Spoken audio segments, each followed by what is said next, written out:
Hello and welcome to my channel Biofi English for you. In the series of mastering relative clauses, this video is the 7th one. See, अभी तक हम लोगों ने adjective clauses का जो reduction हम लोग पढ़ रहे हैं उसमें दो वीडियो हम लोगों ने कर रखा है, यानी कि 95% खत्म हो चुका है। adjective clauses का रिडक्शन कैसे करना है, कैसे रिड्यूस करना है, तो हम लोगों ने सीख रखा 95%। 5% जो बच जाता है वो है इन्फिनेटिव क्लॉजेस का यूज़ करते हुए आप उसको रिड्यूस कर सकते हो। हालांकि इसको रिड्यूस नहीं बोलना चाहिए, क्योंकि आप करते क्या हो इसमें जो आपका डिफाइनिंग क्लॉज होता है एडजेक्टिव क्लॉज, उसको रिप्लेस कर देते हो किससे, इन्फिनेटिव क्लॉज से। तो देखते हैं, काफ़ी इजी है, 5 मिनट में ख़त्म हो जाएगा, इसमें कुछ है ही नहीं। सी, आपको जो याद रखना है, आपको क्या क्या पॉइंट्स वो आप देख लो।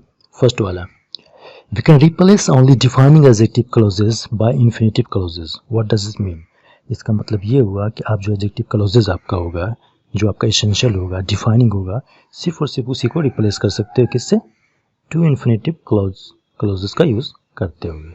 ठीक, और आपका सेकंड पॉइंट क्या देखो, we can replace defining adjective clauses where the relative pronoun can be not only subject but also object adverbial complement. What does it mean? देखो, अभी तक हम लोगों ने जो रिड्यूस किया है उसमें आपका रिलेटिव प्रोनाउन क्या था, 110% वो हमेशा सब्जेक्ट हुआ करता था। सब्जेक्ट के अलावा कुछ भी होगा तो वो रिड्यूस होगा ही नहीं। ठीक, सब्जेक्ट के अलावा अगर कुछ भी हो तो वो रिड्यूस नहीं कर सकते उसको। हालांकि डिफाइनिंग एडजेक्टिव क्लॉजेस में जब ऑब्जेक्ट की तरह यूज होता है तो वो ऑब्जेक्ट को ओमिट कर सकते, वो आपका रिडक्शन नहीं हुआ। रिडक्शन में आपका दोनों होना चाहिए। ठीक, सब्जेक्ट भी और आप जो वर्ब है उसमें भी कुछ होना चाहिए। तो मेरे बोलने का मतलब, अभी तक जो कुछ भी हम लोगों ने सीखा है रिडक्शन में, तो उसमें रिलेटिव क्लॉजेस जो है, रिलेटिव प्रोनाउन हमेशा क्या होता था, सब्जेक्ट। बट यहाँ तो ऐसा नहीं, यहाँ कुछ भी हो सकता है। यानी कि आप वर्ब को छोड़कर एक क्लॉज में नाउन तो कुछ भी हो सकता है, नाउन फ्रेज, तो ये आपका क्या रिलेटिव प्रोनाउन, ये भी कुछ भी हो सकता है। यानी वर्ब को छोड़कर आपका सब्जेक्ट, ऑब्जेक्ट, एडवर्बियल, कॉम्प्लीमेंट, ये चारों हो सकता है। यानी 5 जो होता है आपका कोर एलिमेंट्स है क्लॉज का, वो क्या क्या होता है, subject, verb, object, complement and adverbial. इस 5 में से सिर्फ वर्ब को छोड़कर 4 एलिमेंट्स ये हो सकता है। ठीक, जैसे नाउन फ्रेजेस होता है। तो ये तो आपका सेकंड पॉइंट था। आपका थर्ड पॉइंट देख लो क्या है। थर्ड पॉइंट ये बोल रहा है, use to infinitive form of the main verb. आपका जो मेन वर्ब इस क्लॉज में यूज होगा एडजेक्टिव क्लॉजेस में, डिफाइनिंग एडजेक्टिव क्लॉजेस में, उसका टू इन्फिनेटिव फॉर्म बोला यूज करने के लिए। ठीक, और उससे पहले जो भी यूज हो रहा है सब्जेक्ट, ऑक्सिलरी वर्ब, वो सबको आप डिलीट कर दो। ठीक, तो ये आपको 3 ही पॉइंट्स है जिसको आपको याद रखनी है, इसमें कुछ भी नहीं है। अब देख लो ये सब्जेक्ट की तरह कैसे काम कर रहा है। सी द फर्स्ट एग्जांपल, देखो आपने हु जो मैंने उसमें ग्रीन में डाला हुआ है, वो हु कैसे काम कर रहा है इस एडजेक्टिव क्लॉज में, सब्जेक्ट की तरह, सब्जेक्ट की तरह। तो इसमें कैसे आप इसको रिड्यूस करोगे, हु को डिलीट कर दो, कैन को डिलीट कर दो, हेल्प बचा हुआ आपका क्या है, मेन वर्ब है। तो मेन वर्ब से पहले आपको टू यूज करना है। देखो टू यूज हुआ है ना मेन वर्ब से पहले, और मेन वर्ब से पहले जो भी है उसको आपको डिलीट कर देना है। देखो ऑब्जेक्ट की फॉर्म में यूज हो रहा है, जिसमें मेन वर्ब किया होम, यू, शुड, सी, सी है, सी से पहले आपको टू यूज करना है, उससे पहले आप सब कुछ को डिलीट कर दो। और मैंने यहाँ पर जो फॉर यू लगा दिया है, ये किस लिए लगाया है, the person for you to see is blood. तो इसमें क्या है कि आप सब्जेक्ट आप मैंने यहाँ पर मेंशन कर दिया है, जो कि ऑप्शनल है। किसका सब्जेक्ट, इन्फिनेटिव क्लॉज का। सी, मैं इसको इन्फिनेटिव क्लॉज क्यों बोलता हूँ, क्या रीजन है। सी द फर्स्ट एग्जांपल, मैंने यहाँ लिखा the person to help you is Rahul.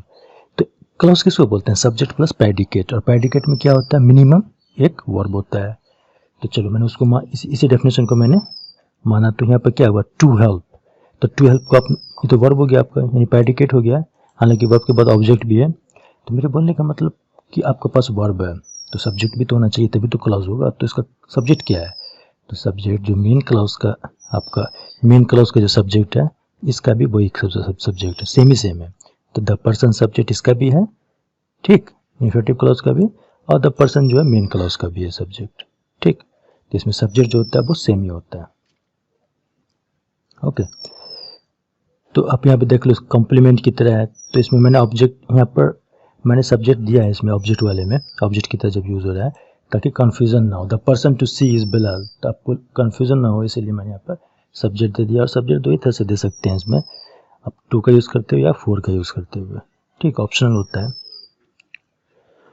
Complement की तरह देख लो, इसमें देखो वर्ब कौन है आपका main verb, will try, that people will try to be these days. अब आप बोलोगे इसमें तो ट्राई है, ट्राई जो आपका मेन वर्ब है, तो उसको आपने क्यों नहीं यूज़ किया इसमें। The things for you to be these days, the things for you to be these days is an engineer, तो आपने क्यों यूज़ नहीं किया। तो एक्चुअली इसके बाद आपको देख रहे हो, उसके बाद जो आपका यूज़ हुआ इन्फिनेटिव यूज़ हो ही रहा है। ठीक, तो इस केस में आपको इन्फिनेटिव यूज़ करना है। देखो यहाँ पे इन्फिनेटिव हो रहा है यूज़ ना, टू बी। इस केस में आपको इससे पहले वाले को रिमूव कर देना है और इन्फिनेटिव को यूज़ करना है। ठीक, अब देखो नेक्स्ट एडवर्बियल की तरह, तो इसमें यू शुड गो, गो क्या आपका मेन वर्ब, गो से पहले टू डाल दो, हो गया। अब ये ऑब्जेक्ट कैसे है, कॉम्प्लीमेंट कैसे, एडवर्बियल कैसे, ये तो आपको पता होना चाहिए 100%, क्योंकि मैंने कई बार इसको बता रखा है पहले वीडियो में भी। फर्स्ट वीडियो जब इसका मैं डिस्कशन कर रहा था इंट्रो, तो उसमें मैंने सबको बता रखा है सब्जेक्ट कैसे हुआ, ऑब्जेक्ट कैसे हुआ, कॉम्प्लीमेंट कैसे हुआ, एडवर्बियल कैसे हुआ। अगर मैं फिर से बताऊँ तो वीडियो बड़ा हो जाएगा, तो इसमें कुछ नहीं है। अगर एडवर्बियल मैं क्यों बोल रहा हूँ, देखो एडवर्बियल क्यों इसको मैं बोल रहा हूँ। एडवर्बियल ये प्रपोजनल फ्रेज है, प्रपोजनल फ्रेज जो है आपका एक क्लॉज के अंदर कैसे काम करता है, वो एडवर्ब की तरह काम कर सकता है, एडजेक्टिव की तरह काम कर सकता है, नाउन की तरह कर सकता है एक सेंटेंस में। तो यहाँ पर कैसे काम कर रहा है, एडवर्ब की तरह, इसको बोलते हैं एडवर्बियल। जो एडवर्बियल आपका होता है कोर एलिमेंट होता है, दो तरह का एडवर्बियल होता है जो कोर एलिमेंट है, सब्जेक्ट से रिलेटेड और ऑब्जेक्ट से रिलेटेड। तो यहाँ पर क्या, at you should go where, तो ये जो एट विच है, एट विच आपको क्या दिया हुआ है, टाइम के बारे में बता रहा है, यू शुड गो व्हेन, तो आपको टाइम के बारे में बताता है, वो क्या होता है आपको एडवर्ब भी होता है। तो आपको ऐसे ही समझ में आ रहा है कि वो एडवर्ब है, एट विच। तो इस तरह से आपको समझ जाना है कि जब भी आपको एक क्लॉज में प्रपोजनल फ्रेज लास्ट में आ जाए, तो वो मेनली जो है एडवर्बियल ही होता है, एडवर्ब की तरह ही काम करता है मोस्टली, क्योंकि वो वर्ब के बारे में कुछ ना कुछ बताता होता है। तो यहाँ पर टाइम बता रहा है वर्ब के बारे में। ठीक, तो ये तो आपका सिम चाहता है सब्जेक्ट, ऑब्जेक्ट, कॉम्प्लीमेंट, एडवर्बियल। ठीक, अब देखो, तो आप क्वेश्चन यहाँ पे ये है कि आप इस तरह से करोगे रिमूव, तो कब तक करोगे यार, यानी कि जितना भी आपका एडजेक्टिव क्लॉजेज है डिफाइनिंग सबको कर देना है, तो ऐसा नहीं है। तो ये तो थोड़ा सा डिफिकल्ट हो जाएगा कि किसको करना है किसको ना करना। तो उसके लिए आपका जो ये शॉर्टकट है, इसको आप नोट कर लो। आप देखो, जब भी आपके पास एडजेक्टिव क्लॉज आता है, ठीक, और वो डिफाइनिंग है, तो उसके पहले क्या होगा, आपका एंटीसीडेंट होगा, और उस एंटीसीडेंट में, तो आपका एंटीसीडेंट क्या होता है, नाउन फ्रेज होता है या नाउन प्रोनाउन होता है। तो उस एंटीसीडेंट में अगर इस तीनों में से एक भी आ जाए, कोई भी, ठीक, मेरे बोलने का मतलब एंटीसीडेंट क्या होता है आपका, एंटीसीडेंट में नाउन एक हेड होगा, तो उस हेड से पहले इस तीन में से कोई भी एक आ जाए, यानी कि ordinal numbers, the first, the second, the third, ये जितना भी होता है ऑर्डिनल नंबर। ऑर्डिनल नंबर किसको बोलते हैं, जो एक लिस्ट में किसी का पोजीशन बताता हो। ये काउंटिंग नंबर नहीं होता है 1 2 3, ये ऑर्डिनल नंबर से जो बताता है कि लिस्ट में किसी का रैंक कितना है। उसी तरह से जनरल ऑर्डिनल्स होता है, वो भी वही बताता है, नेक्स्ट, लास्ट, ओनली, etc। तो मेरे बोलने का मतलब, जब ये तीन में से कोई, या एडजेक्टिव से आप करें सुपरलेटिव डिग्री में, तो इस तीन में से एक भी आपको अगर, जैसे ये जो ग्रीन दिया हुआ आपका क्या एंटीसीडेंट है, तो इसमें अगर दिख जाए हेड से पहले, इसमें हेड क्या पर्सन है, पर्सन से पहले आपको लास्ट दिख रहा है, तो मेरे बोलने का मतलब जब भी इस तीन में से एक भी आपको दिख जाए एंटीसीडेंट में, तो आप क्या कर सकते हो, आप यूज़ कर सकते हो टू इन्फिनेटिव, किस में, एडजेक्टिव क्लॉजेज में। और एडजेक्टिव क्लॉज कैसा होगा आपका, डिफाइनिंग होगा। तो देखो ये आपका एडजेक्टिव क्लॉज है, ठीक, तो इसका आप टू इन्फिनेटिव यूज़ कर दो। कैसे यूज़ करोगे, हु को रिमूव कर दो, और जो आपका मेन वर्ब है उससे पहले टू लगा दो। इसमें भी देख लो नेक्स्ट यूज़ हुआ है, तो आप देखो इसमें क्या है आपका, दैट जो है इसको तो रिमूव करना ही करना है, दे सब्जेक्ट रिमूव करना है, हैड टू सेमी मॉडल इसको रिमूव करना है, बच गया वर्ब। तो वर्ब से पहले टू लगाना, टू वर्ब तो पहले ऐसे यहाँ पर भी यूज़ हुआ है, तो आप टू इन्फिनेटिव यूज़ कर दिया। ठीक, अगर टू इन्फिनेटिव पहले से ही मौजूद हो क्लॉज के अंदर, तो आपको उसी को यूज़ करना है, इतना याद रखना है। उससे पहले जो भी होगा उसको रिमूव कर देना है। अब देखो इसमें क्या यूज़ हुआ, लास्ट। तो जितना भी आप देख रहे हो ग्रीन में एंटीसीडेंट, सभी में इस तीन में से कोई एक होगा।